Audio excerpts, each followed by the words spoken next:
రాజులకి విరోధం అధికంగా కలుగజేస్తుంది.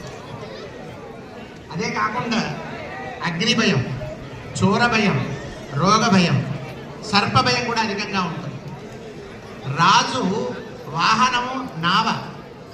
ఈ నావ అనేటువంటి యొక్క వాహనంలో ఆయన పశువులకు నష్టం అధికంగా జరుగుతుంది, పంటలు నశిస్తాయి, దుర్భిక్షం పెరుగుతుంది, రాజులకు యుద్ధ తీవ్రత పెరుగుతుంది, వ్యాపారం సంభిస్తుంది, రవాణా సౌకర్యములు తగ్గుతాయి, దుర్భిక్షం పెరుగుతుంది. మంత్రి శని అయ్యాడు.